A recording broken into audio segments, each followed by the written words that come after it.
Hi. Hi, how's it going? Good. How are you? Not too bad. Just waiting for a couple more people to jump on. I have Okay. 2 people in so far. I think everyone got the link okay. Great. Um, Great. I'm Audra, and this is my daughter, Bridget. Hi, Bridget. Hi, Audra. How you guys doing? Good. Thank you. Good. You enjoying all the snow? Yes. Yeah. Yeah. Actually, it's kind of nice. We live in Toronto, so we didn't get as much as out west of here. Oh yeah, I'm in Burlington, so we got just dumped on the last 2 days. Yeah. Every time I go out, Yeah. there's this much snow at my door, like where the door is. It's kind of crazy. Oh my goodness. I like it, but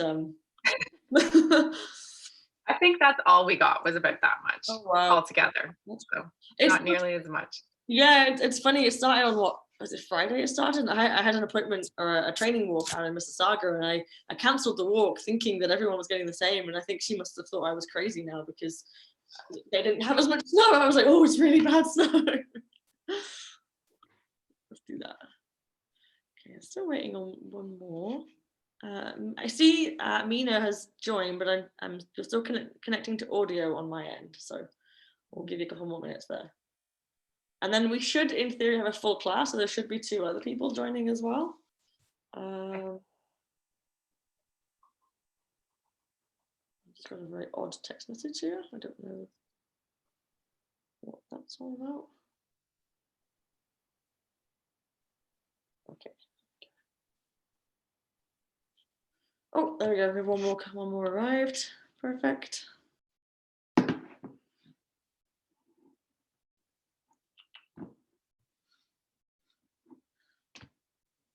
All right.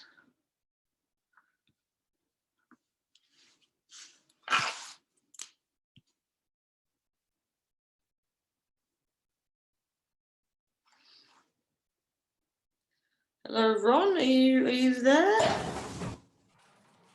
Yeah, I see your picture, but I don't hear any sound. I still don't hear Mina's sound either. But I don't know if you can hear me. That's the main thing, I guess. If you could.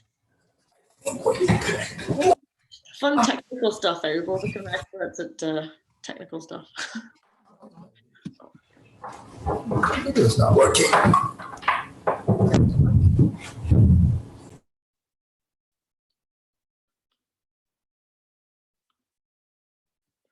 Perfect. Okay, I think everyone's here. I don't know if everybody can. Hello, how you guys doing? Okay, I can see two sets of people. So that's good. Yeah. That's something. I'll just give Mina and Ron just a little bit more time to let you know. I have to say there was a Google Meet link that I clicked on first because it was there with it, and I was waiting there, and then I looked back, and then I saw that there was a Zoom link. Oh, okay. I don't know. Was it on the email or? Yes, it was on the invite, the schedule. Okay. Yeah.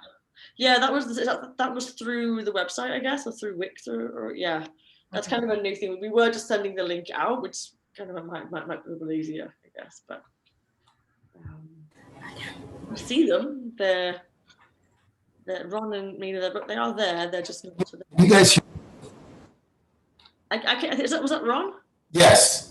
Can you hear me? I can hear you. We just can't see you. If your video doesn't work, that's not. Yeah. For some reason, it's not turning on, even though I have a cam on. Oh. That's fun. I see a puppy. Okay. I see a puppy. Oh my goodness.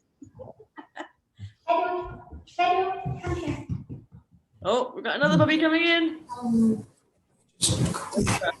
I think I sent a quick message out. Today's class is mostly just me talking. We'll get on with working with our puppies next week and the following weeks, hopefully in person. Hopefully we'll be able to meet in person. I'm not expecting it to be next week, but I'm very hopeful for the week after that maybe we can meet in person that way and get the puppies together and everyone together and stuff. But I just want to say thank you so much, everyone, for putting up with this new system and the new format. And I know you probably all signed up for this one because we all thought, oh, this new lockdown will be over by then. We'll all be in person at that point. But, famous last words and all that. So I have everybody here. Ron, if as long as you can hear me, I'm going to share my screen in a minute to do Yes. like a PowerPoint to kind of help keep us on track. But as long as you can hear me, you'll just have to send a picture of your puppy instead of showing Yes. us. I can hear you. I'll try and figure out why my video is not working. Go ahead. Sounds good. We'll carry on, and hopefully we'll see you as well. I thought we could start off with some introductions. I'm Megan. I'm going to be your instructor for the class. I will also have an assistant in person. So we'll have an assistant. I believe it's going to be Jen. We have 2 Jens. I don't know if you've spoken to anybody through Positive Plus yet, but we have 2 Jens. So there's G Jen and JB Jen. So we have JB Jen, who's one of our apprentices, who's going to be assisting with the class as well. You'll meet her in person when she's there. So I'm going to do a little bit more about, I'll talk about me a little bit more in a moment, but I wonder if we could go around, you could tell me your names, your puppy's name and age, and if you got them anything special for Valentine's Day. That would be something good too. And also what you're planning to get out of the class too. So, and also happy Valentine's to everybody. Thank you for joining me and being my Valentine on today's class. So let's start. We'll start with Audra just because she's in this corner. So we'll start up there. Tell us your names, puppy's name, and Valentine's Day and what you hope to get out of the class. Hi there, my name's Audra, and this is my daughter, Bridget, and Bridget is 10. and our puppy's name is Trixie, and she is an 11-week-old chocolate lab who's downstairs right now. So she won't bother us too much. Okay. And what do we want to get out of the class? I think some obedience training to help her get along a little bit better with Bridget. She's great with my husband and I, but with Bridget, it's a little bit tougher. She definitely likes socks and slippers, especially those that belong to Bridget. Yeah. And what else do we want to get out of it? Think of anything else? No. No. And what did we get for Valentine's? Nothing really. Yeah. It's just a regular day. Just a beautiful day and nice, lots of snow, fresh snow. Exactly. All right, perfect. Let's jump over to is it Jasnica? Am I saying that right? Perfect. We'll jump on this side of my screen. Sure. You can call me Shaz. Okay, perfect. And Stan. Hi. Hello. And our dog's name is Eddie. He's 4 months old, and we got him, I think, around three weeks ago. 3 weeks ago, yeah. And just like the other pup, he loves our socks. And when he's not happy with us and we're not paying attention, he grabs one of our socks or shoes or slippers and in front of us tells us that he's not happy. So he shakes his head and then, yeah. But he's a great dog. He has high energy. He's a Jack Russell Terrier. So he loves to play. What else? Yeah, and like what we would like to get out of this class is, for me, what's important is recall. Yeah. Because we want to get to a point where we can leave them off the leash. Yeah. And go for hikes. Like we love hiking. Yeah. So recall is really important for me, and obedience training, of course. Yeah. Yeah, it all kind of goes hand in hand. We do actually, I'll go through the course outline. We have a whole class on basically recall and walking. We have a whole class on that. So that is a solid one too. It's a tricky one too, because recall is quite an expensive, tricky behavior for them, especially with him. I imagine when there's like squirrels and other things around. Being a terrier, he's probably just like, nope, see ya, and he's gone. So yeah, that's tricky. All right, perfect. Just quick question: are you guys Frasier fans? Oh, That's where he got his name from. Okay, that's what That's my favorite shows. Yeah. Okay, perfect. And let's drop down to Mina. If you want to tell us your guys' names, your puppy's name, who I see Relax. Is that your pup, Relax? So our puppy's name is Teddy, and he's a Maltipoo. Yeah. And we got him in November. He's almost 6 months. Okay. And he's a really sweet dog. I think they're all, before being born, they're all sent to the same school in heaven and told to go for slippers and go for socks and all the fun, chewy stuff. So ours is definitely like that. What we'd like to get out of it is, I'm hoping eventually he can be a little bit of a service / therapy comfort dog. I've got fibromyalgia for about 30 years. And that's the reason why I got him, because I felt he really motivates me to get up and go. And even when I'm feeling real sore, I will still get up for his sake. And he wants to be heard. Yeah, we got Yeah, so definitely calmer behavior. I'd like him to be a little calm. Not that he isn't, as you can see, he's here and he's still pretty calm and not jumping around. But yeah, so he could be a little more in public, more with me, without me having to Teddy stop, Teddy no, that sort of stuff. So he's in more control of himself. And then hopefully eventually teaching him to do like bring me a blanket or grab the remote control or bring his own comb to me without chewing it out. Yeah. So I can comb him and take care of him. Yeah, so just little things, not like go fetch me a bear, it's game night, not that kind of ambition, but little things for his little size. Yeah. Yeah, and he seems to love, this is my husband, Shabir. So he seems to love Shabir and I equally, and he cuddles with both of us. So that we need a little bit of your insight on. Are we confusing him as to who our person is, or is he okay just growing up like that with us sharing him? That sort of stuff. Yeah, and I can, in answer to that question, yeah,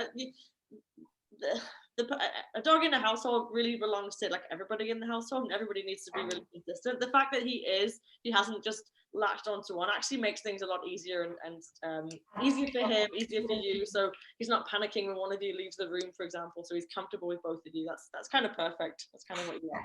As long as everyone in the house is consistent with the different sort of cues that they use and the different sort of ways of reinforcing, and everyone's on the same page with like if we're teaching hand signals, everyone's using the same hand signal, the same words, that kind of thing. We'll just make sure that's all consistent, and then that shouldn't be. Care is primarily my responsibility. Yep. So I have gotten him a little bit into homeschooling already, so he does do cutesy little stuff for me. And so that way, and he's like pretty well behaved. For Valentine's, we have each other and Teddy and our health, and we're just grateful. Good. Nice. Good to hear. Okay, let's see, Ron. We can see you now. We've got you. Can't hear. I think you're muted. So you're gonna go. Tell us your name, puppy's name. If you got anything fun to say, or if he did, or she did. Hi. Hi. Hi. So I'm Ron Kumara. This is my daughter Sarah, and we have a 8.5-year-old golden doodle already. And just recently, 4 weeks ago, we brought home Kiara. Kiara, oh my goodness. So Kiara is a 3-month-old Rottweiler, purebred. Yeah. She is a handful of energy, like extreme energy. Yeah. We're having a lot of fun with her. Yeah. So some of the things we're trying to get out of this course is just how to deal with her interaction with other dogs. Her older brother, for one, and any other puppies and dogs we come across. Recall training is very important. Just stopping the biting and just trying to put everything in her mouth. Yeah. We've gone through training courses with our older dog. However, that was 8 years ago. So we're trying to relearn some of the basics and make sure we get everything down while she's trainable, before she's a little bit too old. For sure. You definitely can teach an old dog new tricks. That whole myth of you can't teach an old dog new tricks. It's kind of a bit of a myth. So there's still always time. Don't worry. Perfect. Well, it's really nice to see everybody. My pup is sleeping and I'm not going to wake her up because otherwise that'll just be a disaster. So today's class, we're just going to kind of talk about kind of the basics and things to bring to class, kind of some things to think about at home as well. I actually have a PowerPoint presentation that I'm just going to share because it helps to kind of keep me on track too. So hopefully you'll be able to see this. I'm just going to share my screen. Let's go with this one. Oh, there it is. Can everyone see that okay? Perfect. Okay, so I'm just gonna, how do I start this again? I always forget to, there we go. Oops. Okay, so I'm just gonna kind of go through this, to kind of go through, and then at the end we'll have some questions too. So I ask this every class, but if I move where you guys are on the screen, does that affect the way you see it? Yes, Yeah. it does. No? Okay. So Well, if I have you at the top, that doesn't affect the way you guys see. Okay, perfect. I have to ask every class. It's very silly. Anyway, so this week 1 is kind of the intro to puppy training. If you've had puppies and dogs before, you may already know some of this already, or it may be different, or it may have changed slightly. I know some of the things. I used to work in a shelter 7 or 8 years ago, and some of the things that I would say back then have even a little bit different to the things that we say now. And so we've gone through the introductions already for this week 1.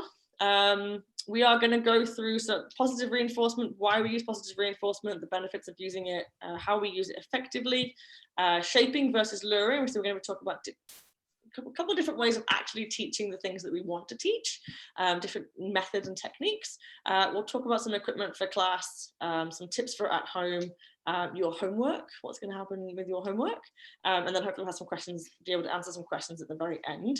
I do sometimes run on with this, so I'm going to try and keep myself short. I do talk a lot, which is why puppies, that's why I'm having a puppy with you right now might be tricky if they're trying to ask you for things or shout at you and stuff, so bear with me. I'm going to try and keep this succinct. So quick intro on me. This is me, obviously. This is Tess. She's my first dog, my first love, really, and she's not around anymore, unfortunately. She passed away last year. This is Miss Gypsy. So after Tess passed, we ended up, I was looking for an older dog and I ended up with a puppy. It, happens. And we got her in September last year. So all of those struggles that you guys are having, all of the biting, the pain, the scars, the bruises, all the rest of it, I remember it very well, like it was yesterday, because it's not like it's been 3 years and I've now forgotten what a lovely pain puppies can be. This is Gypsy. You probably see her. I'll use her for some of the demos online, through the online classes. I don't think she'll be in the classes in person because I think she'll just overwhelm. She's very social and loves to wrestle and bite and just be a bit extreme. So she probably won't come and meet your puppies. I also share my house with these 2 cats. I have Rory and Tilly. A quick side note, all of the ways that we train our dogs with positive reinforcement, we can also do with cats. I have got my cats to give me high five. They'll tap my hands high. They'll do touches. They'll do a bit of recall if they're a bit more picky on the recall, but they do know their names and they're pretty good too. So also, if you have older puppies and older dogs too, we can also talk about introductions of interspecies or between dogs and dogs too. So we'll go with that. So we'll move on to talk about positive reinforcement and food. You guys probably have already got the treats on the go. This is from my Oliver fans, if anyone's there, because I'm British. So positive reinforcement and food. This is Rosie. She has obviously just received a very tasty treat from me for this beautiful sit that we see her in. So one of the things that you'll hear us say a lot, and one of our head trainers actually has it on a jumper, is that reinforcement drives behavior. Our dogs are animals. They do the things that are reinforcing to them. They do the things that are good for them. And those things that get practiced and get reinforced and feel good are going to be the behaviors that continue on. And right now, those behaviors are chewing up our socks, taking our socks, getting your attention, barking, all of those things. Because we don't get to decide what's reinforcing for our puppies. Our puppies can decide what is reinforcing for them. And unfortunately, a lot of things in the environment that we don't want to be reinforcing to them are reinforcing to them. So we need to have a kind of a trump card to use to bring them back to us and remind them and teach them the default behaviors that we like for them. The reason we like to use positive reinforcement, and food comes into it too, is that it's really trying to build a relationship with our puppies. We really want to have them wanting to hang out with us and work with us and do the things for us because they they find that reinforcing, they find our relationship with them reinforcing. And I'm sure if you think about bosses or family and friends and all that sort of, those are people that you hang out with, the bosses and the family and friends that you're going to want to go above and beyond for and do all the, you know, work harder for and hang out with more and do nice things for, are the ones that have put the time in and built up that relationship, and it's reinforcing to be around them. That's kind of what we want with our dogs too. On that note, it is a relationship, and I am going to say, especially when our pups get to be that kind of teenage ages, you're going to have bad days, but the more we can put into the relationship in a positive, fun way, those bad days won't impact the relationship quite so much. Gypsy just got spayed, so we've had quite a few bad days in the last 2.5 weeks as she's been trying to stay still, and she doesn't want to stay still. So we've had a few days, but putting in all the work and into the relationship beforehand has really steering us out on the right peg on the other end. So we do like to use food to encourage our dogs to do the behaviors that we want them to do. One of the nice things about food is food's typically very reinforcing for a dog. I imagine Miss Trixie, being a lab, is probably quite interested in her food. So being able to use that, it makes it a very clear way of encouraging our dogs to do the things that we want them to do and showing them those foundation behaviors that we want to get them to do. Using food. The nice thing about food, I know I just said that we don't get to decide what is reinforcing for our doggies, for our puppies. So not all food is going to be equally reinforcing to our pups. We might find that a very food motivated dog is happy to work for kibble, whereas we might find another type of dog isn't so interested in their kibble. But the nice thing about food is that we can very easily and quite quickly manipulate how reinforcing it is. And you might find to start off with, when you're teaching a very difficult behavior, or you're teaching them to do something that is difficult for them, which right now is don't eat my socks. That's actually quite difficult for them to do. We might need to bring out some of the big guns to help encourage that reinforcement. On that note as well, it is really important to remember that good manners are quite expensive and tricky for our puppies right now. They don't know what's right and wrong. They're not born into this, knowing exactly what our rules of life are. They're puppies, they all of the things that they find reinforcing, all of their default behaviors right now are jumping up, it's biting, it's chewing, it's barking, it's doing all of those things. And so we really want to find a way of being able to say to them, don't do this, but do this instead. We have found that in the latest science and science into learning and cognition, that animals learn better, every animal, humans included, we learn better when we're told what we should do and not what we're told not to do. So if I keep saying, don't do that, but come and do this instead. And so positive reinforcement involves a lot of interrupting a behavior and redirecting, or ideally preventing a behavior that we don't want to happen. So if we see them going for those socks, we can quickly, oh, no, not that way, come over here, get your toy instead. So redirecting them instead and telling them what they should be doing instead. Oh gosh. The other thing that is worth remembering there for the good manners being expensive for a puppy and what is reinforcing, oftentimes our attention alone is reinforcing, and be that good attention or bad attention. So when our puppies are going and grabbing our socks, if we're running over and grabbing that sock and no, don't have that one, I want to take that back off you, or whatever it is, that is still attention for our pup. I think you said that Eddie will deliberately pick up socks and come and tell you and shake it. That's probably him saying, I want some attention right now. So whether it's good attention or bad attention, even if we're going over and saying, no, give me that sock back, he's still got what he wanted out of the situation. He's got you getting up, going over to him, interacting with him in a way that he wants. You have a question? No, okay. So we need to remember that as well. So sometimes even that attention is reinforcing for our puppies. So being able to redirect in a better way is going to be super helpful, and teaching them what we want them to be doing instead. So treat value I have down here too. So again, with that, being able to change the value of the value of the food that we have. Food's very easy to mix up and around. What we often suggest is at home, see if you can get your pup working for their own kibble. You can see if you can, if they're food motivated, we can have kibble around the house, because typically the house isn't as exciting. They're pretty used to everything in the house. So usually we can get away with kibble in the house. But when we start to go and add some distractions, when we start to go into the back garden, onto the street, we need to be aware that at that point kibble might just be, that's just not going to cut it. So we definitely want to make sure that we are paying. Well, I always like to think about it as like a paycheck.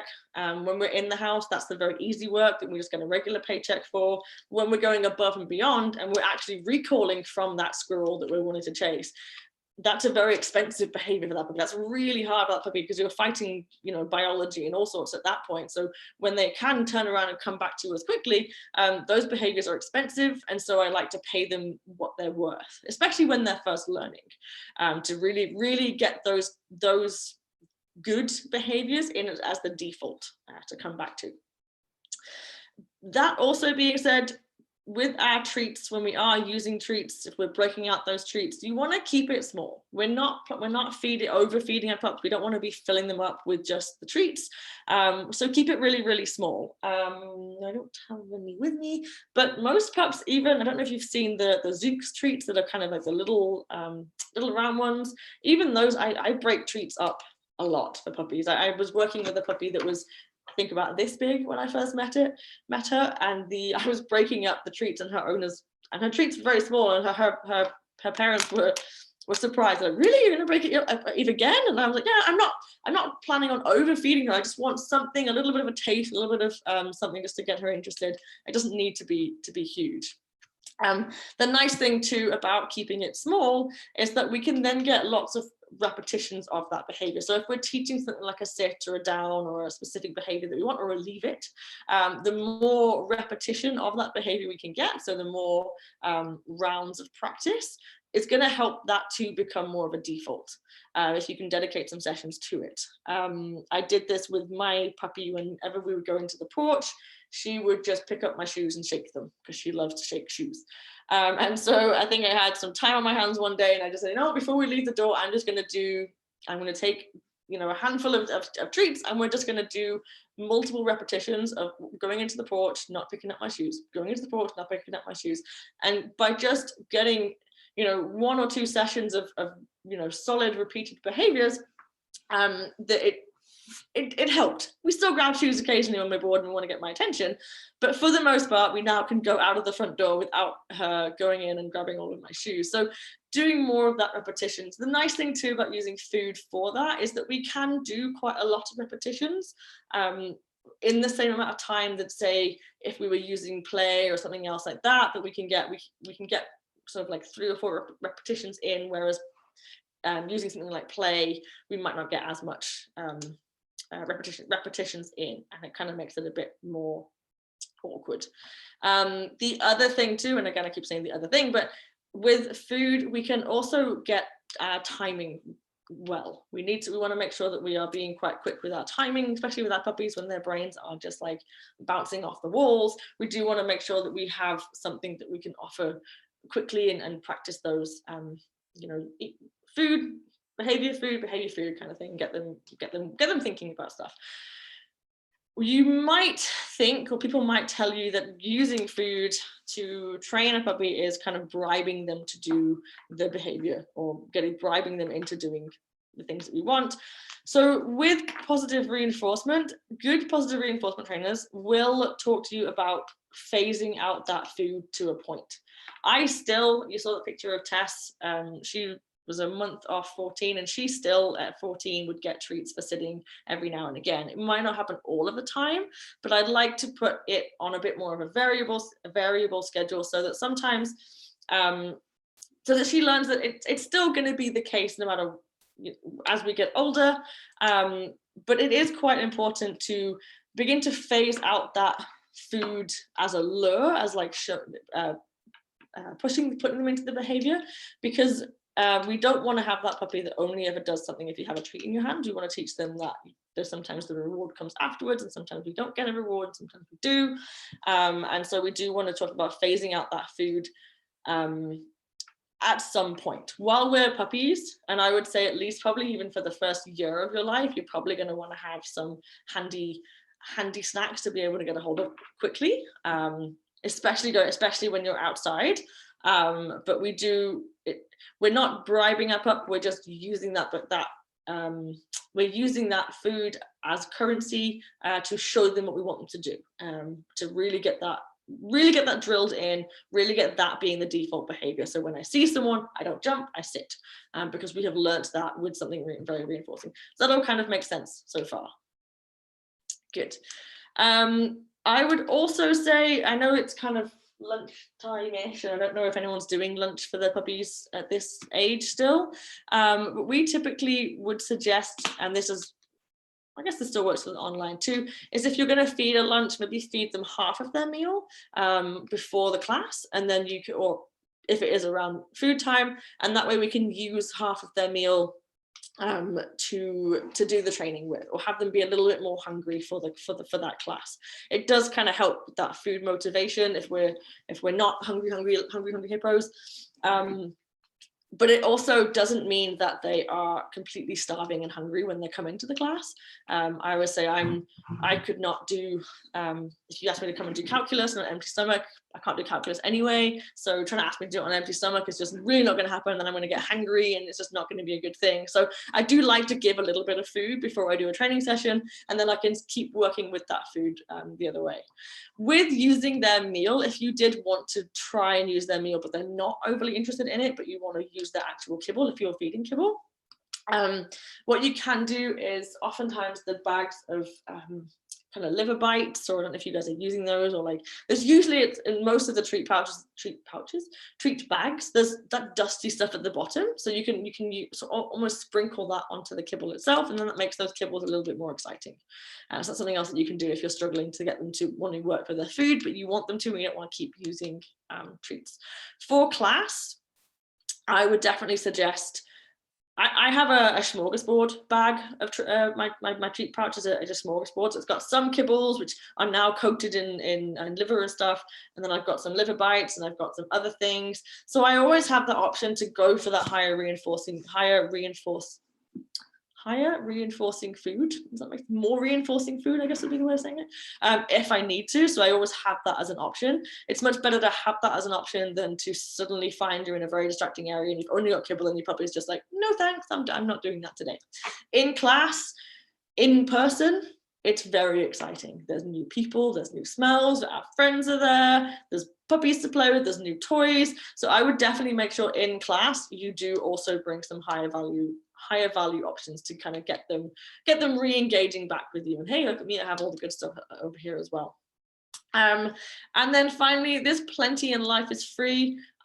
You might hear people say that your pup needs to work for every reinforcer, and again, this is a little bit more of an older mentality towards stuff. People used to say before they have anything, you should be asking them for a sit or a down or something like that. But I'm here to say that's not always the case. If you want to go and pet your puppy because they look cute, if you want to go and give them a reward because they just look cute, and I want to just give you a treat for something because you're cute, I guess, or you're sleeping nicely, you're doing something good, you definitely can do that. You definitely can. You want to be careful with it. We don't want to be doing it all of the time, but we do. And if you definitely don't want to do it if they look cute and then they jump up and bite you in the face or something, you want to kind of, maybe I would hold off on giving the treat at that point. But if they are lying, and puppies are adorable when they sleep, if they are lying down and they're looking adorable and you want to just go over and give them a treat for that, that is fine. You are allowed to give attention and love and treats even to a point for free. When you, I will mention this a bit later on too, but when you are going over and giving them that treat for looking cute and laying down softly and calmly, you're actually also reinforcing that calm behavior. So that's something else to think about too, is you can definitely do that, giving them those treats and that love for free, but kind of also bear in mind it might also be reinforcing something too. Does all that kind of make sense so far? Okay, perfect. The other thing, this is something that people like to ask about a lot, and it also ties in with food a little bit too, and it's a tricky one right now because everybody wants to socialize their puppies and everyone is told, socialize your puppy, you must do this, it's very, very important. It absolutely is really, really important, but it is a struggle to do right now with all this social distancing that we're having to do as well. So just a little bit of a chat about that. Socialization, what's important to remember, socialization is not just how sociable our puppies are with people and other dogs. Socialization is actually a period in the dog's life that their brain is making those connections with the world, and they're learning what's positive, what's not positive, what I need to be worried about, what I don't need to be worried about. And it can take a little bit of time, but there is, because it is everything, it is handling, it is noises, it's surfaces to walk on, it's all kinds of different people, men with beards, men with hats, the walkers, skateboards, bikes, all the things. There is a lot we can actually do at home when we're not able to interact with people as much. So it is worth still bearing this in mind and still trying to get your puppy out to those environments and things that are new, and making it fun for them, making it either fun and or tasty, I have put down here. So having that food on you when you go and do a bit of a socialization session is super, super helpful too. Our puppies, I think everybody was fairly young, the puppies, except for Teddy, who is 6 months, I think you said. So what the two, you probably already read about this in your puppy research and stuff, but puppies and dogs tend to go through 2 socialization periods in their life. So the first one is between 8 weeks to sort of 12, 13 weeks. And that's the more critical one, when they really are taking in and building those like neural networks in their brain of what is good, what I need to be paying attention to, what I'm, what should I be worried about? And so that is a really important time too, where you can introduce them to some of those new things. They do go through a second socialization period. It's not as critical, between sort of 6 months to a year. I can't really give you, there's not really a more concentrated time in that. So it's sort of between that time. So what you might find, and this may happen with Teddy at some point, you may find that things that they were fine with before, suddenly they start to be a little bit worried about again, or they start to, I think, start to bark at ghosts that aren't there and stuff like that. So it's worth bearing in mind that really for the first year of our dog's life, we really do want to be making sure that they have as many experiences as they can for regular life in a positive and fun way. And the way we can do that right now, there's a couple of different ways of sort of socializing our puppies. And right now, we're probably going to be focusing more on sort of the passive socialization. And that is that good things happen near objects, people, scary sounds, that kind of thing. And it's great for social distancing. So that is going to be things like even hanging out on the front, if you have a front garden, hanging out on the front garden and watching the world go by while we do some training with some food, or we play find it with some food, or we have a tug toy outside, stuff like that, getting them used to the fact that they can tune out all the things on around them. On our walks, it's really great too, because what you probably are finding is that you'll get a certain distance down the street and then our pups put the brakes on, or they're not sure about something. So they're not sure about something in those situations. And so that's a great time to sort of think about that passive socialization. What's going on in the world now that they're kind of like absorbing in, and maybe we should give them a chance to think about that without pushing them into it. You've probably also read the more active socialization type of socialization, where our puppies need to meet this many dogs by this age and this many people by this age, and we're going to push them into saying hi to people, and we're going to push them into saying hi to that dog because I want them to be friends and I want them to learn to be okay with that dog, which is fantastic, which is a great way of pups socializing, and that's what we will do in the classes too, is that they get to meet and hang out with each other. However, sometimes our puppies, if they are a little bit shy, if they're not sure about something, dropping back to that sort of more passive socialization is actually great for them to really figure out the world and do I want to go and say hi to that thing. So something I would say to bear in mind is if you're trying to have your pup meet as many new dogs and people and things as possible, but your pup ever puts the brakes on and says, I don't know if I want to say hi to that really barky dog over there, or that person that's really overly enthusiastic. We want to listen to that. We don't want to just push them into that situation and say, no, it's fine. I've been told that you need to meet these people, so you have to go forward and say hi. We can let them figure it out at a distance, let them build that confidence that we need for them to be well-rounded, balanced dogs at the end. What tends to happen is if they are putting the brakes on, if we show them that we are listening to that and we can remove the pressure of that interaction. So say if there's a guy on a skateboard that really wants to say hi, but your pup is like, I don't know about that skateboard thing. Instead of making him go up and say hi to that thing, what we can do is we can do something fun near the skateboard. And what will happen typically is our puppies will go, oh, that wasn't so bad. Maybe next time I'll go and check him out a bit closer. And then we can build that confidence that way instead of just pushing them into it, because what tends to happen if we push them straight into that interaction is they go, okay, you didn't listen to me when I was a little bit worried, so I don't know if you're going to listen to me next time. And then we can sort of get a little bit more worried about things. So kind of doing a bit of a mix of both is kind of perfect for our dogs. We do want to make those new things fun and tasty, and definitely go at the speed of your pup. Not all puppies are built the same sociable way as other puppies. We do work with some really shy puppies. Some puppies are social butterflies and love everything and everyone. She is one of those things, but she was very worried about metal bridges was a thing that she had to overcome, but she's very confident in many other ways. So definitely go at the speed of your own pup with socialization. Okay, so with our positive reinforcement as well, does anybody know what a marker is or a clicker if I said to you to mark and reward your behaviors? Anyone kind of heard of clickers, or getting some nodding going on? So a marker is a very unique short sound that ties and links a behavior with a reinforcement. So it's a very clear way of us telling our dogs that thing you did, that exact thing was what got you the reward. So when we have a sit, if we can mark it with a very unique sound, our puppies will very quickly learn, oh, when you asked for that thing, I did that specific behavior, that's what got me the reward. And that's how we can begin to teach them that the word sit means to sit. The hand signal for a sit means to sit. And even things like, oh, chewing on this thing got me a reinforcer, as well as teaching them those things. So we'll use this a lot in class. We'll say to mark and reward the behavior. You'll hear us say that a few times. With our marker, I said it has to be a unique sound. We really want that sound to be something that is a precursor to a reward coming out, to a food reward coming out. Is a promise that we don't want to break, because we don't want that word to become white noise. We want to keep those lines of communication open with our puppy or our dog throughout life. And so for that unique sound, I tend to use either a click or the word yes. I don't have a clicker to hand. Actually, I do. I'm just going to grab a clicker. Give me 2 seconds.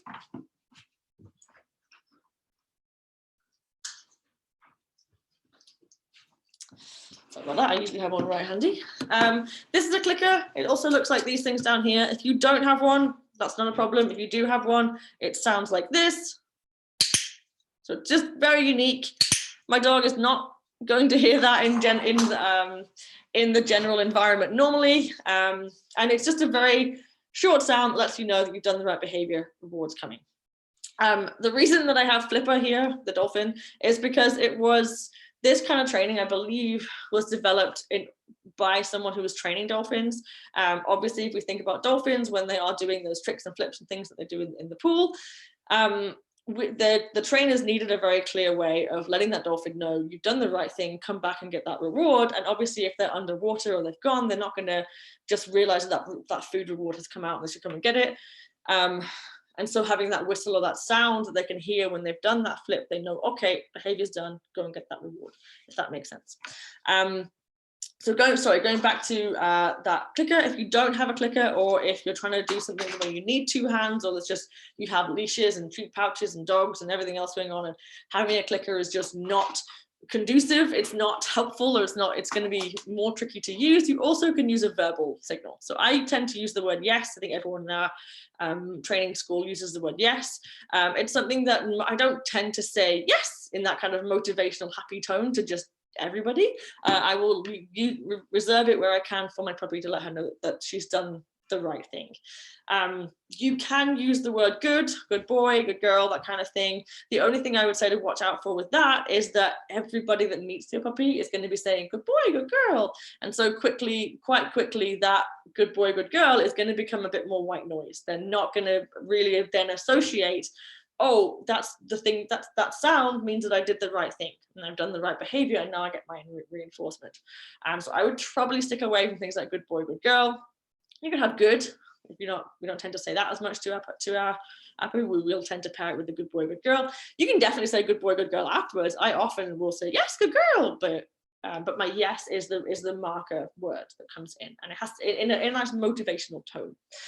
The other nice thing about adding in that marker is, and this kind of goes back to our dolphin example, is it acts as a little bit of a bridge. So it gives us a chance to get that reward to our dog.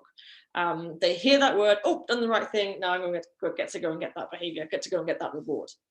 And so it does give us a chance that we don't have to, whip that treat into their mouth the moment they sit, because we want to get that behavior done. Our puppies tend to be quite, I don't know, I'm assuming your puppies are quite bouncy, heads going everywhere, and often they'll sit, and if you don't have something to mark that sit, you're trying to get the treat in. By the time the treat comes out, maybe they've got up, they've spun around, they've bit you on the leg, any of those things, and then it's a little bit more confusing for them. Oh, why was that reward? Why did I get that treat? Was it the biting on the leg? Was it maybe I'll try that again next time and see if it gets me a reward.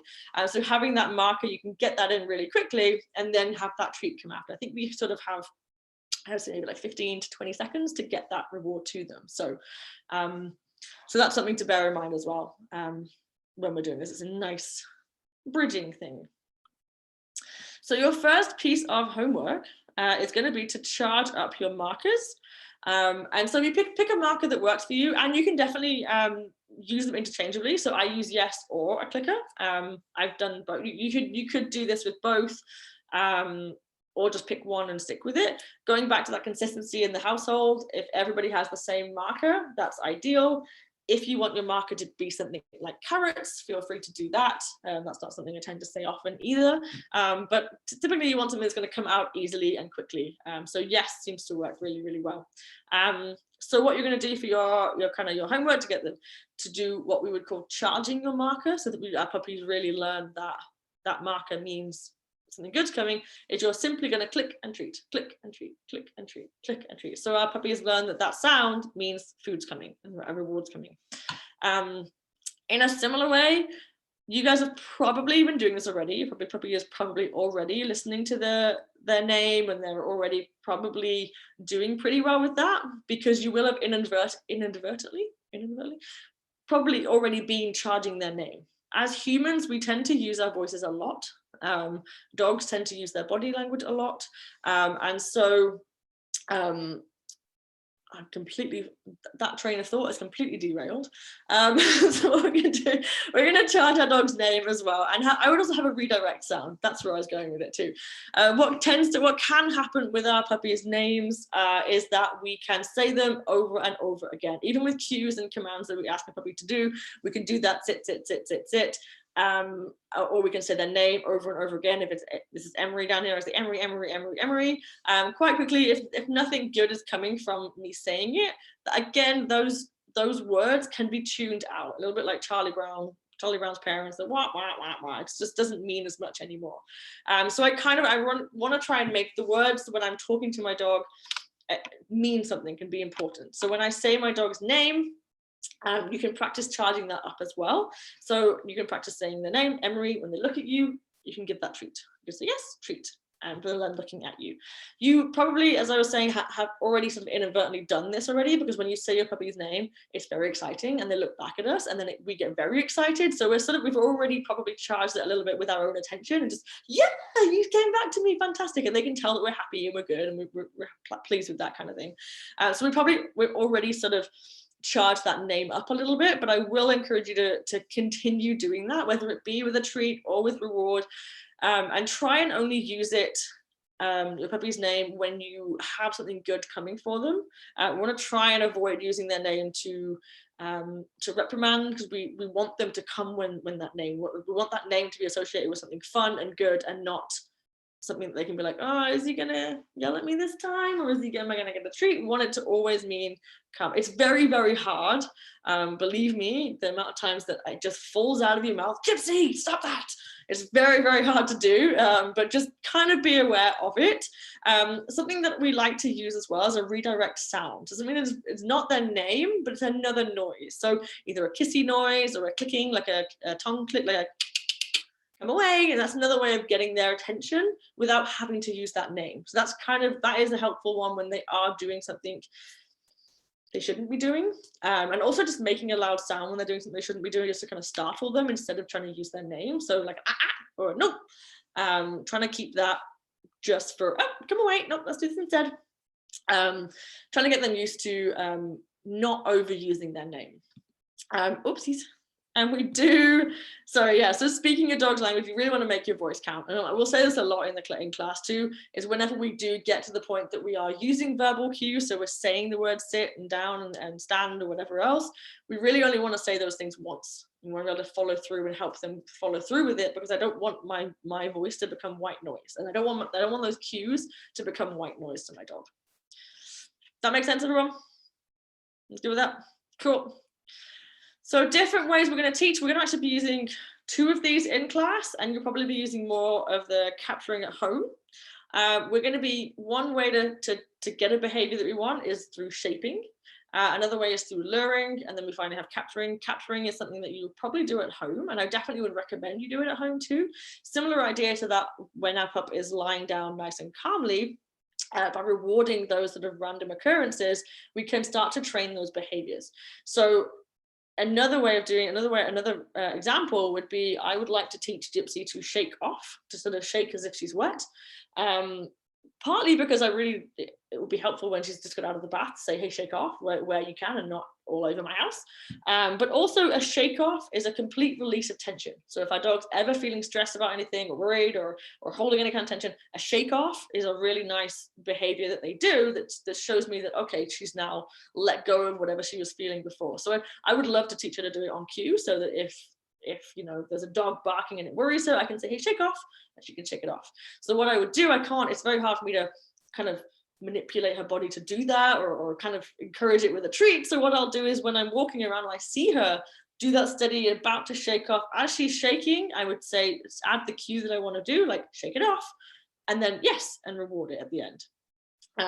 So you're naming it as it happens, kind of thing. So this is what you could also be doing at home if your puppy comes up to you and you see them about to go into a sit. If you throw in that sit as it's happening, you're now capturing that natural occurrence of that behavior. Same with it down. If they go and wander over to their place, you could even be technical or be clever about it, and whenever you see them go and go as if they're going to have a nap and go and get all curled up, you could say, go settle, and then go over and mark and reward very calmly with that one. I wouldn't be running over with a treat, because then it's going to ruin the whole thing. They'll just be, oh great, we're playing again.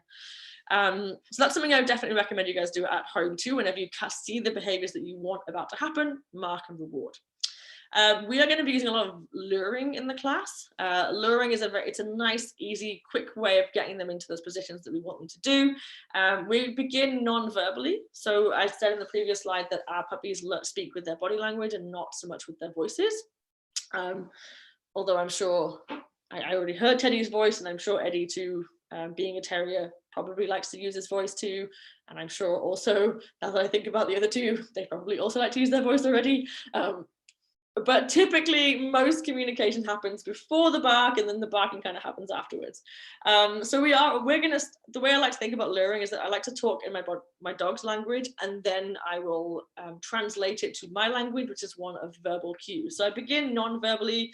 I will use food to encourage the position. So you'll see this happen a lot. So I have a hand signal that I can put my dog into. So our hand signal for a sit, for example, is an open palm up to the sky and then lift it up. This would be my sit. So I like to use food at first to encourage that. And then I'm going to phase that food reward out of my hand, because we don't want that dog that only ever does the tricks when the cues when there's a treat in my hand. So I'm going to vocally phase that reward out of my hand, and then I have an empty palm. I can still reward with the other hand, but I don't want it in my hand. When we have that consistent, that's when we're going to start to add the verbal cues. So I'll add that sit, that down, that stand with my voice. And it's a very step-by-step process. So I like to think of luring as kind of like Google Maps. I put the map on and then I follow the route and it tells them where to go. I do learn that way, but I'm sort of relying on something else to kind of guide me to get to where I want to go. And I still will learn the neighborhood, but it might do it that way. Shaping is another way. It's kind of a free shaping. There's no specific cue, and we will use this a little bit. And this is a nice one to shape. Relax, go and settle, go on your mat. And we will use this, I think, hopefully next week we should get time for it, to teach them to go and settle. It's a nice one for building kind of an emotional connection to the cue. So the way that works is that you would have an end goal in mind, and then you mark and reward any step that you see that's closer to that end goal. So for example, if, I don't know if you guys have ever played the hot cold game, where you hide something and you have to walk around the house, it's hot, cold, hot, cold. As they get closer to that thing, you're going to be marking them. Yep, you're getting warmer, you're getting warmer, getting warmer. Yeah, you got it, that's that thing. That's basically in a nutshell what shaping is kind of. So when we do on your place, which is that relaxed on your mat training, that is really helpful for our dogs to learn to relax. It's very helpful for therapy dogs. It's very helpful for so many things. We're going to be marking and rewarding. It may, first off, it might just be 1 foot on the mat and then 2 feet on the mat, and then we might get a sit and we'll mark and reward that. My end goal is that you lay down comfortably, but I'm going to mark and reward every step without saying anything. I want my dog to think about it.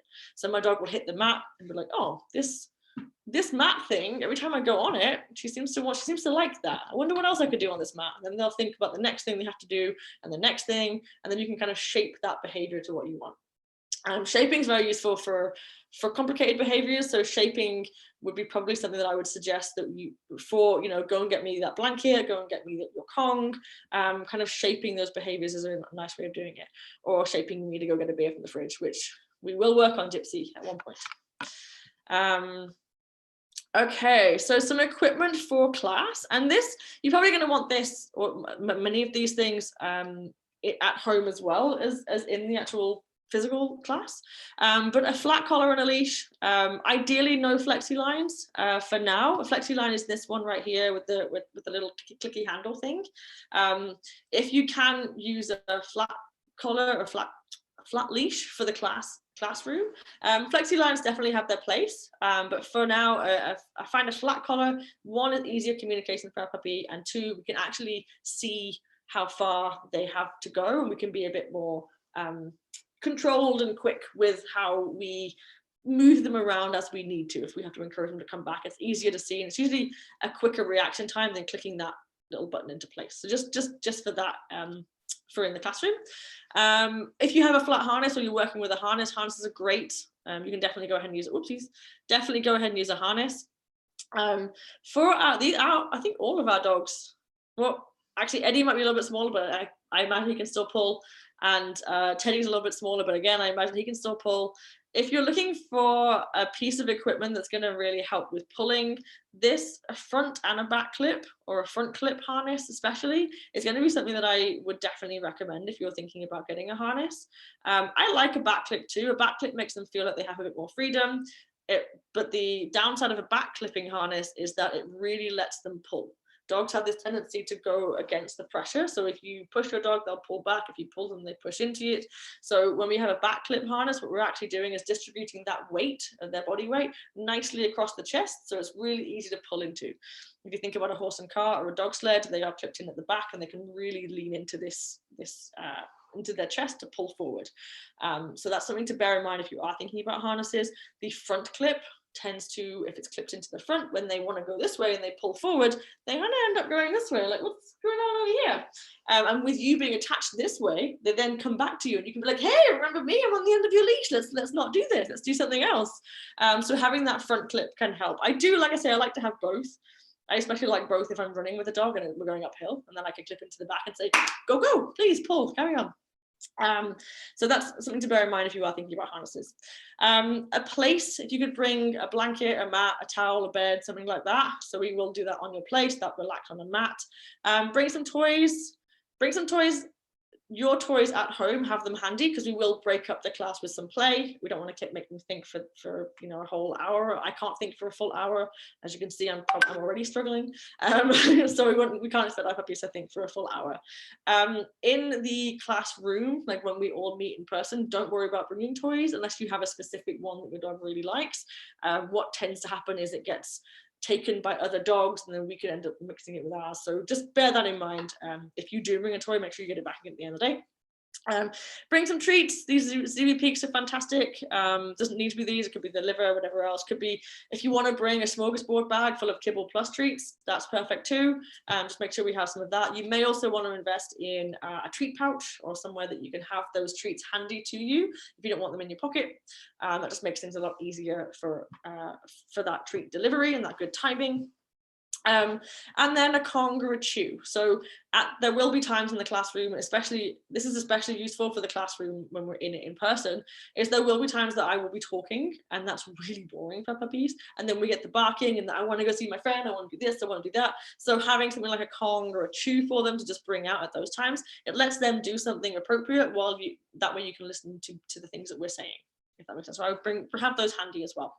Also, a Kong for after class is quite nice too, because they're usually quite tired at that point. So having a nice Kong for them to kind of chew on and lick out is quite relaxing and might actually help them sleep.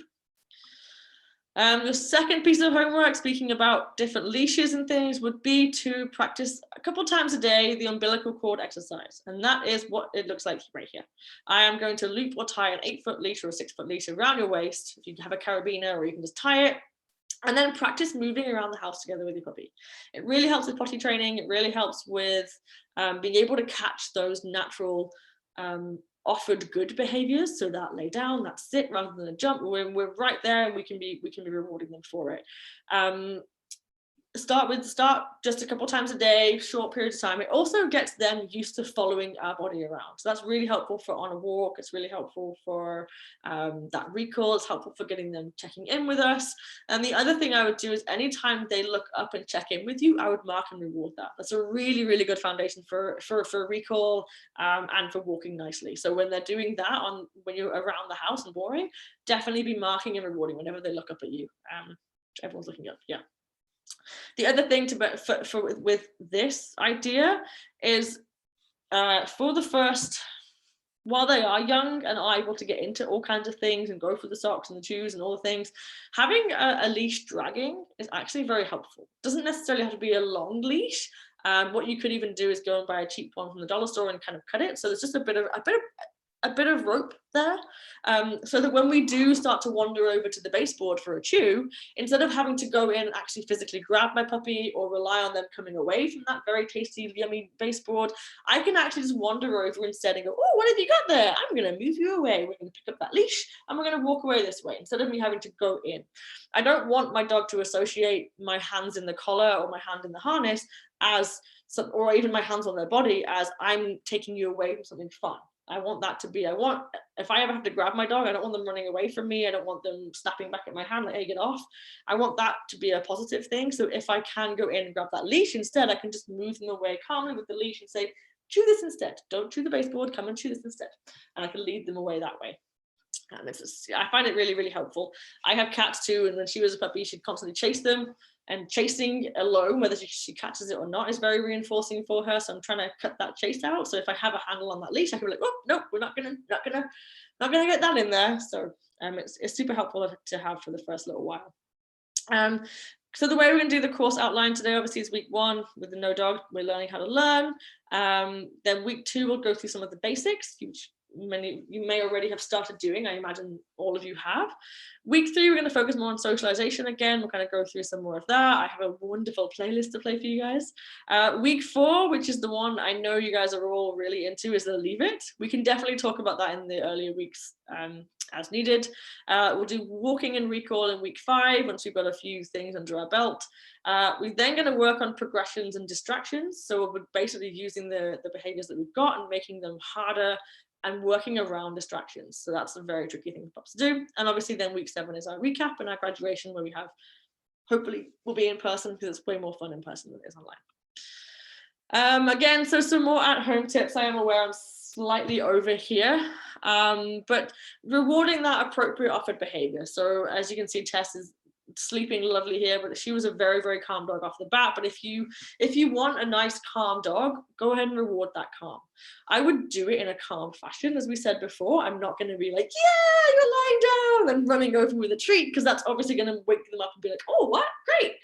So if I just see my puppy going and laying down, or my puppy going and grabbing their own shoe, their own toy, their own thing, what I might do, I'm going to go out and grab a little snack, and I'm going to wander back in calmly, just put it back down, say, oh, good girl, good job. And then I'm going to walk away and let them carry on with that thing. To that end, to make this easy for yourself, to set you up for success and set your puppy up for success, having treats accessible in every room of the house is really going to be helpful for you. So I have little jars, little mason jars, or little containers just around the house, little Tupperwares with some kibble in them. Even it doesn't need to be something exciting, it could just be their meal that's portioned out throughout the house.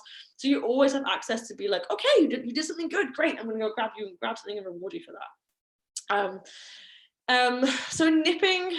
I'll just briefly talk about these. I know again we are over time, but a chill out versus a timeout for nipping. I don't know if you guys are working on your crate training, and when we are nipping and playing, oftentimes what can happen is our puppy is nipping and nipping and nipping and doesn't know how to stop, and we put them in the crate because we're like, you need a timeout, you need to be away from me because you're doing something that I don't like.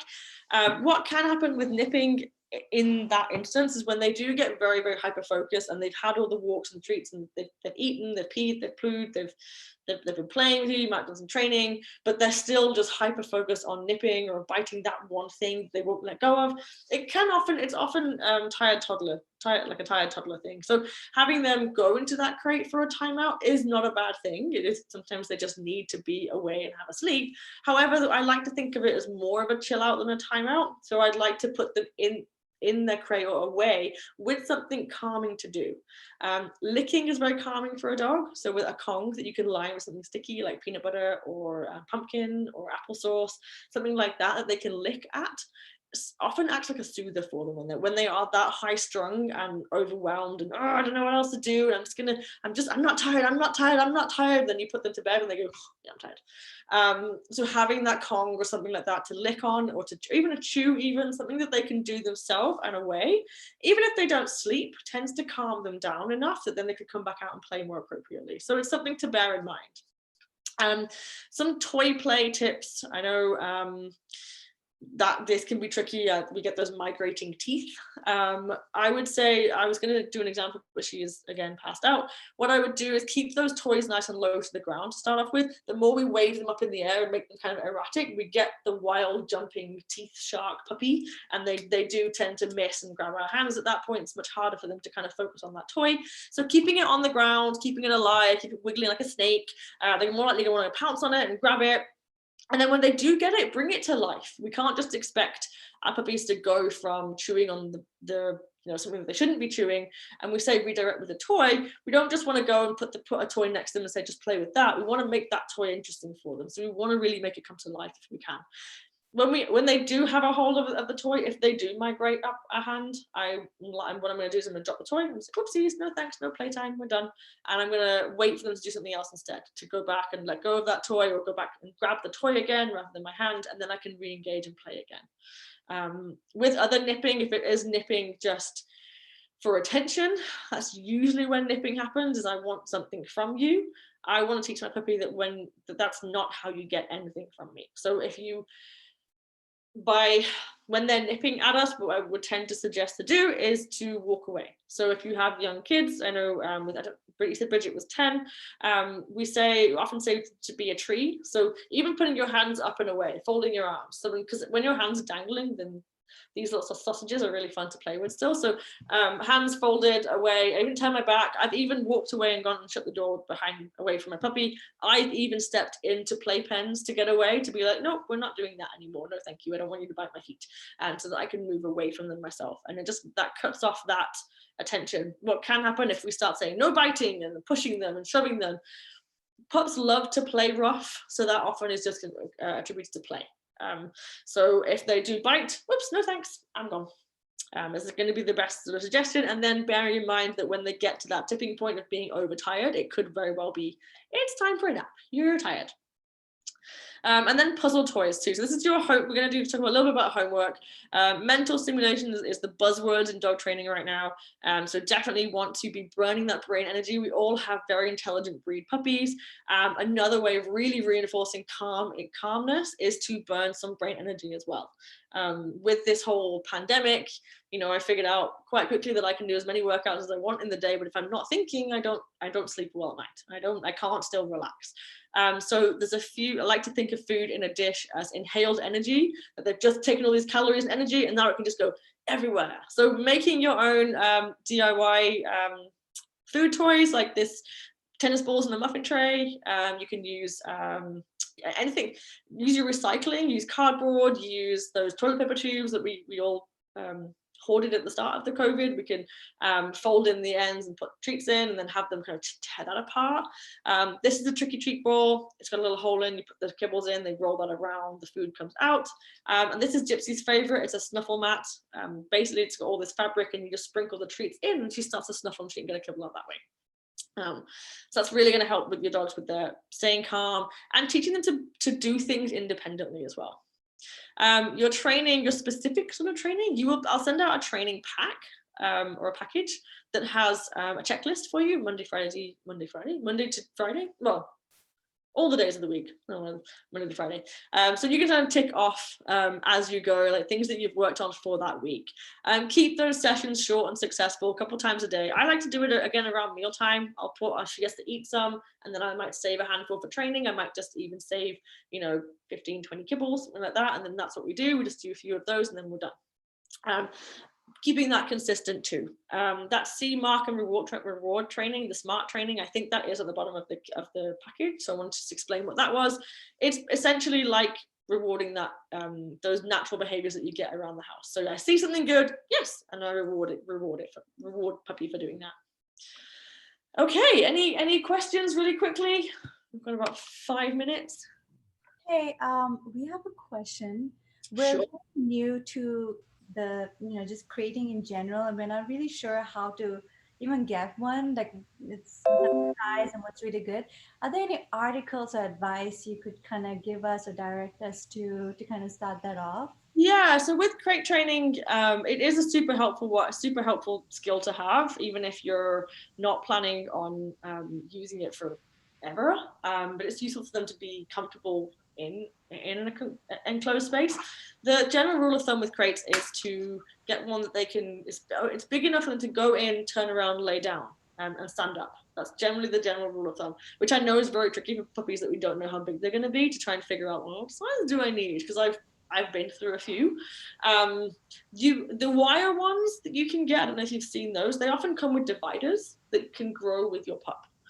So that's kind of a good sort of starting point. Get one that you think is going to be roughly the right size for the adult pup, your adult dog, and then there should have some dividers that you can slot in and sort of grow with the puppy, if that makes sense. The idea behind them not being able to move too freely in that crate is because you don't, especially with house training, you don't want them to be soiling in the one area and then sleeping in the other area. That's kind of the general rule of thumb for that.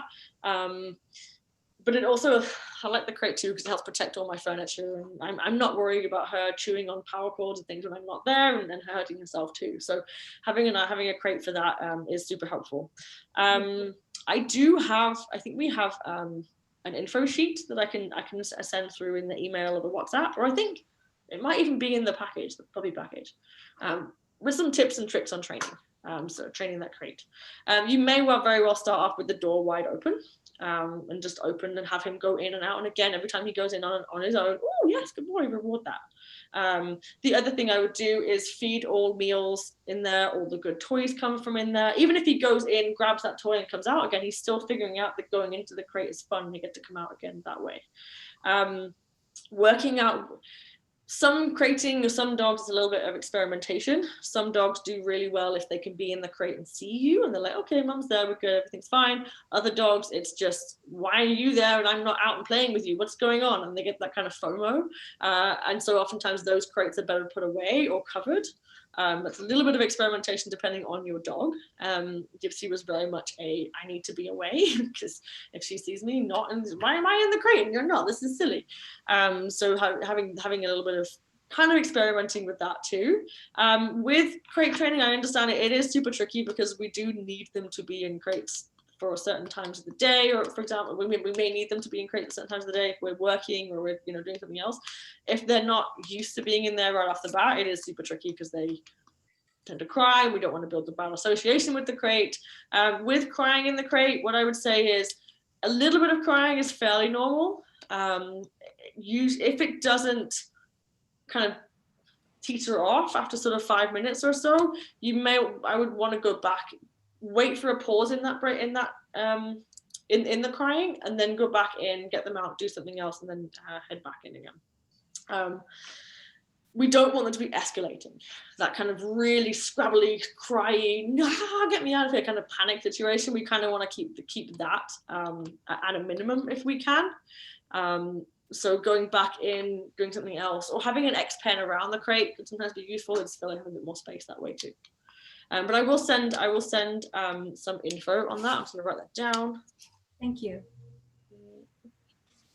Crate training is it's a tricky one. It's hard to get your head around. It's also important to practice leaving them in that crate too, which again is in that info sheet. Any other questions? Yeah. So if we're getting them a harness, do they need to have a collar as well? I like a collar because a collar is where I can put my tags, but they don't necessarily need to have a collar if they have a harness. Either or. His hair, he's a Maltipoo. Yeah. Toy size, and his hair is starting to get a little matted around the neck. And I tried to comb him out, but with COVID, I haven't been able to get him to a groomer often. So I don't know if you saw, he was sporting his COVID haircut by mommy. So I'm trying to work on his thing. So I'm just wondering if a collar will create more matting. Typically I don't see it happen that way. Typically it can often sort of flatten the fur down a little bit, but I haven't seen too much matting happen with adding in a collar.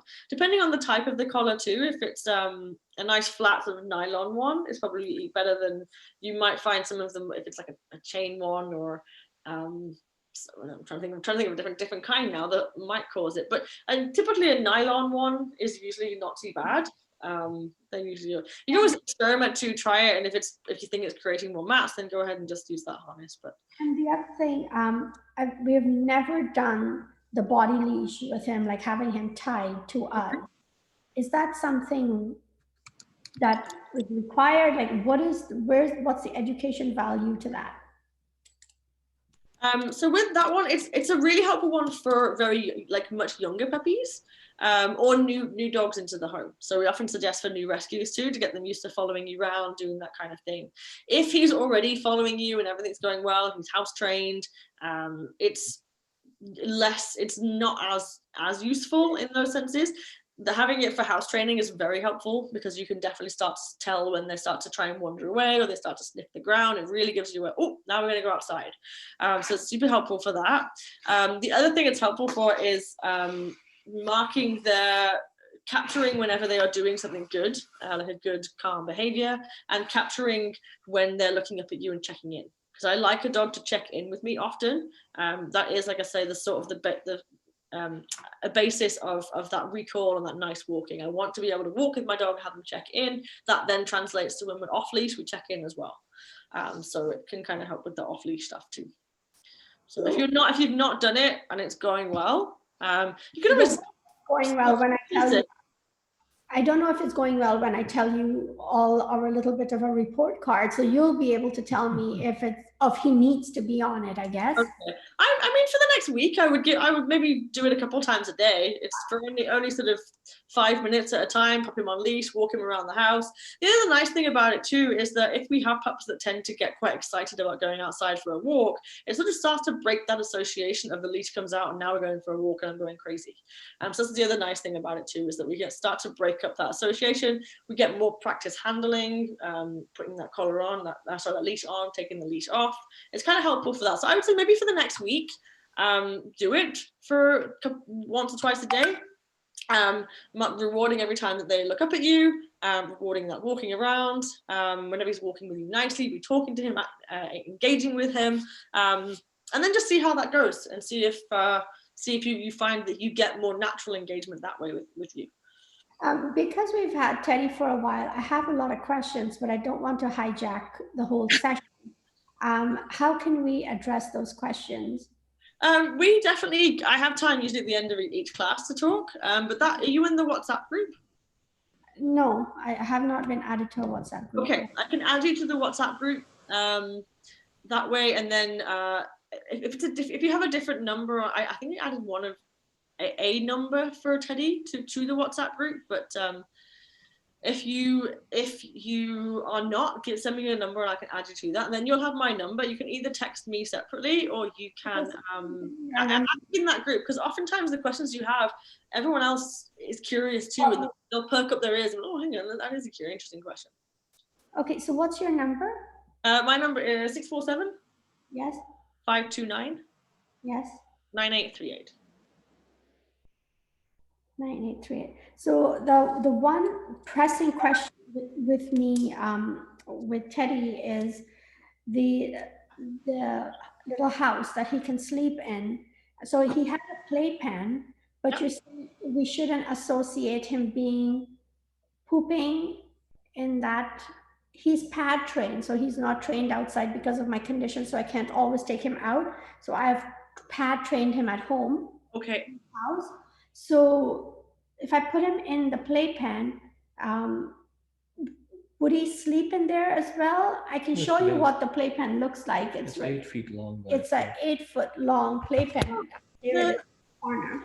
The playpen, if he's fine in there and he is pad trained, and you want him specifically to pee in one area and sleep in another area, that is fine to do if that's the way you want to go. And obviously with you not being able to get him outside, that's not a bad situation for him to be in. He definitely could sleep in there too. So he could sleep and have a little poop in the corner there. Yeah. But should I feed him in there as well? Does he like it in there? Yeah, but right now it's end up being just a little poop pad because he spent time, but he starts crying a lot when we leave him in there. And we thought that because it's transparent and he would be able to see and be comforted that he's always here, like we're around. Yeah. And then I kind of popped it a little bit out so he can see me even when I'm in the kitchen from the corner here. Yeah, perfect.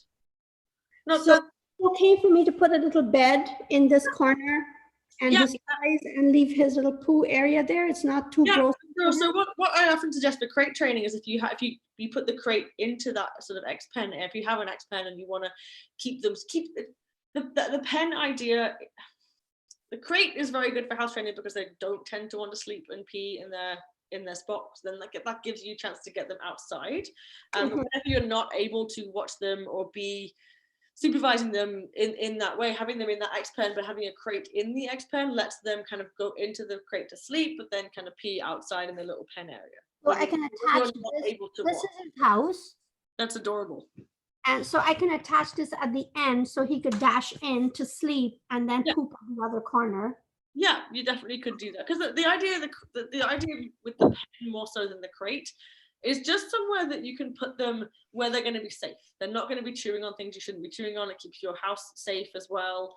But it gives them more time and more space to sort of move around when they're not ready to be crated for a long period of time, giving them a pen where they can poo if they want.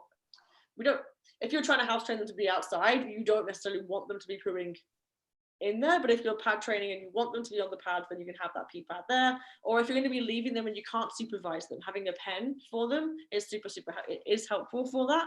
But in that pen, I would put toys and I would feed them in there, and I would put a bed in there too for him to lay in if he's going to be in there for a long period of time. We had a carpet with his toys and stuff in there, but we found he was having accidents, so we took out the carpet to train him. So now he's older, and it's quite okay to go back into that. Like you said, he could relearn that, right?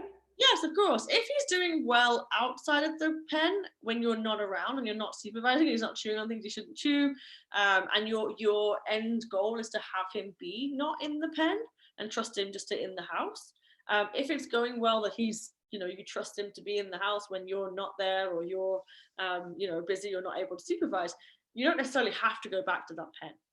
The pen is just for, it's more so for young puppies that are really chewing on everything or getting into everything, or even I have re-brought my pen back out again for Gypsy when she got spayed, because I need her to just be somewhere and calm, because she's not the kind of dog that can just go and sleep on the couch. She has to be doing something all the time. So having her in a pen is much easier for me, because then I'm not in the shower thinking, are you chewing on my cat's head? What are you doing? Are you chewing? Just having her somewhere where she's safe, and my house is safe, my cats are safe, she's comfortable, is much easier and safer for everybody. Teddy's not at that point as yet, so I think So I would go back to the pen then. Yeah, Okay. sure. okay. And make it fun, make it a good place for him to want to hang out.